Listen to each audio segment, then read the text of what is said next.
जय श्री राधे कृष्णा भक्तों। आज हम पाप मोचनी एकादशी व्रत की कथा सुनाएंगे। ओम नमो भगवते वासुदेवाय नमः। धार्मिक मान्यता के अनुसार पुरातन काल में चैत्ररथ नामक एक बहुत सुंदर वन था।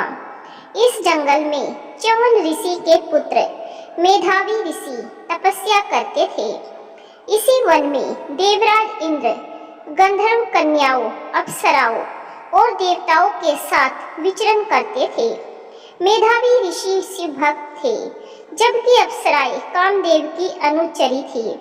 एक समय कामदेव ने मेधावी ऋषि की तपस्या भंग करने के लिए मंजू घोषा नामक अप्सरा को भेजा। उसने अपने नृत्य, गान और सौंदर्य से मेधावी मुनि का ध्यान भंग कर दिया। वही मुनि मेधावी भी मंजू घोषा पर मोहित हो गए। इसके बाद दोनों अनेक वर्षों तक साथ रहकर भोग विलास में लिप्त रहे। बहुत समय बाद एक दिन जब मंजू घोषा ने पुनः स्वर्ग जाने के लिए अनुमति मांगी, तो मेधावी ऋषि को अपनी भूल और तपस्या भंग होने का आत्मज्ञान हुआ, जिसके बाद क्रोधित होकर उन्होंने मंजू घोषा को पिशाचिनी होने का श्राप दिया। इसके पश्चात अप्सरा ऋषि के पैरों में गिर पड़ी और श्राप से मुक्ति का उपाय पूछा। मंजू घोषा के अनेकों बार विनती करने पर मेधावी ऋषि ने उसे पाप मोचनी एकादशी का व्रत करने का उपाय बताया और कहा, इस व्रत को करने से तुम्हारे समस्त पापों का नाश हो जाएगा एवं तुम पुनः अपने पूर्व रूप को प्राप्त करोगी। अप्सरा को मुक्ति का मार्ग बताकर मेधावी ऋषि अपने पिता महिषी च्यवन के पास पहुँचे।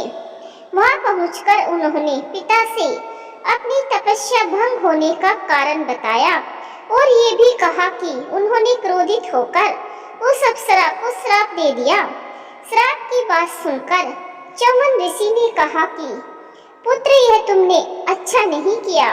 ऐसा कर तुमने भी पाप कमाया है, इसीलिए तुम भी पाप मोचनी एकादशी का व्रत करो।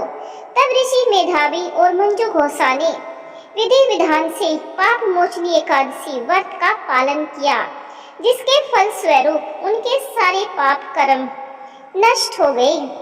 इसके पश्चात मेधावी ऋषि पुनः तपस्या के लिए चले गए और मंजू घोषा को पिशाचिनी योनि से मुक्ति मिल गई। तो यह थी पाप मोचनी एकादशी व्रत की कथा। हम कामना करते हैं कि इस पावन व्रत एवं कथा के प्रभाव से आपके समस्त पाप कर्मों का नाश हो और जीवन में सुख सौभाग्य बना रहे। सभी भक्तों से हाथ जोड़कर अनुरोध है कि चैनल को सब्सक्राइब कर लीजिए। इसी तरह की भक्तिमय कथाएं आपको रोज सुनने को मिलेगी। चैनल को सब्सक्राइब करके वीडियो को लाइक भी कर दीजिए और कमेंट करके भी हमें अपनी राय देते रहिए। धन्यवाद सभी भक्तों को।